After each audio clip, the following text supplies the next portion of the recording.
Hi. അഭിനന്ദനം അതൊരു ഭംഗി വാക്കാണ് അല്ലേ?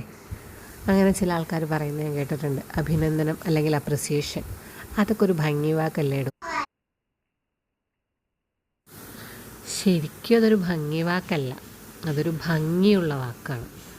നമുക്ക് വളരെ നിസ്സാരമായി തോന്നാവുന്ന ആ ഒരു ഭംഗിയുള്ള വാക്ക് കേൾക്കുന്നവരിൽ ഉണ്ടാക്കുന്നൊരു ഇമ്പാക്റ്റ് അല്ലെങ്കിൽ അതിനുണ്ടാക്കുന്നൊരു എഫക്റ്റ്, കൊച്ചു കൊച്ചു കാര്യങ്ങളോ വലിയ വലിയ കാര്യങ്ങളോ ചെയ്യുന്ന ഒരാളെ അഭിനന്ദിക്കാനും അപ്രിഷ്യേറ്റ് ചെയ്യാനൊക്കെ പൊതുവേ മലയാളികൾക്ക് മടി, അല്ലെങ്കിൽ മലയാളികൾ അതിന് പിശുക്കന്മാരാണെന്നൊക്കെ ഒരു അപവാദം കേൾക്കുന്നുണ്ട്.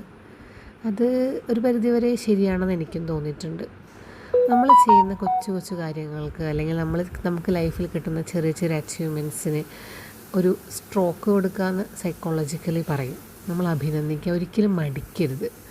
ജസ്റ്റ് അവരെ അല്ലെങ്കിൽ അവരൊന്ന് ടച്ച് ചെയ്ത് സൂപ്പറായിട്ടുണ്ട്, നീ ഇന്ന് ചെയ്ത കാര്യം അടിപൊളിയായിട്ടുണ്ട്, നിനക്ക് നല്ല കഴിവുണ്ട്, അല്ലെങ്കിൽ നിനക്കിതിനുള്ളൊരു കഴിവുണ്ടായിരുന്നോ എന്നൊക്കെ ചോദിക്കുമ്പോൾ കിട്ടുന്ന ഒരു സന്തോഷം, അല്ലെങ്കിൽ ഒരു പോസിറ്റീവ് എനർജി, അല്ലെങ്കിൽ വീണ്ടും വീണ്ടും നമുക്കോ എനിക്ക് ഇന്ന കഴിവുണ്ടെന്ന് നമ്മുടെ ഉള്ളിലുള്ളൊരു കോൺഫിഡൻസ് ലെവൽ വർദ്ധിപ്പിച്ചിട്ട് ഇനിയും ഒരുപാട് കാര്യങ്ങൾ മുന്നോട്ട് ചെയ്യാനുള്ളൊരു എനർജിയൊക്കെ ആ വാക്കുകളിൽ നിന്ന് ഒരാൾക്ക് കിട്ടും എന്നാണ് എൻ്റെ ഒരു അനുഭവം.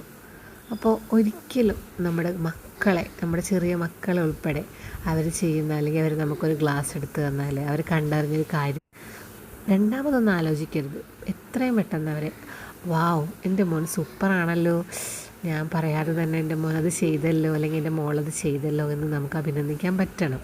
നമ്മുടെ പാർട്ട്ണറിനുണ്ടാകുന്ന ചെറിയൊരു അച്ചീവ്മെൻറ്റിൽ നീ അടിപൊളിയായിട്ടുണ്ട്, നിനക്ക് ഇതൊക്കെ ചെയ്യാനുള്ളൊരു കഴിവുണ്ടായിട്ടുണ്ട് അല്ലേ എന്നൊക്കെ പറയുമ്പോൾ അവർക്ക് കിട്ടുന്നൊരു സന്തോഷം, ആ ഒരു അപ്രിസിയേഷനൊക്കെ അതൊന്നും ചിലർക്ക് പറഞ്ഞാൽ മനസ്സിലാവില്ല. നമ്മുടെ കൂടെ വർക്ക് ചെയ്യുന്നവർ നമുക്ക് കിട്ടുന്ന നേട്ടങ്ങൾ നമ്മളെ അപ്രിഷ്യേറ്റ് ചെയ്യുമ്പോൾ ആ കേൾക്കുന്ന ആൾക്ക് നമ്മൾ കൊടുക്കുന്ന ഒരു കോൺഫിഡൻസ്, ഒരു പോസിറ്റിവിറ്റി, അത് കൊടുക്കുന്നതേ തിരിച്ച് കിട്ടുമെന്ന് പറയുന്ന പോലെ ആ ഒരു കോൺഫിഡൻസും പോസിറ്റിവിറ്റി നാളെ നമുക്ക് തിരിച്ച് കിട്ടും നമ്മുടെ ജീവിതത്തിൽ എന്നാണ് ഞാൻ വിശ്വസിക്കുന്നത്.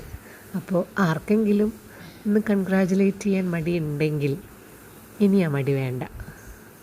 നമുക്കെല്ലാവരെയും കൺഗ്രാജുലേറ്റ് ചെയ്ത് എല്ലാവരുടെയും നേട്ടത്തിൽ സന്തോഷിച്ച് നമ്മുടെ ജീവിതത്തിൽ സന്തോഷം നിറച്ച് സ്നേഹവും സന്തോഷമുള്ളൊരു ലൈഫ് മുന്നോട്ട് ഉണ്ടാവട്ടെ എന്ന് ആശംസിക്കുന്നു.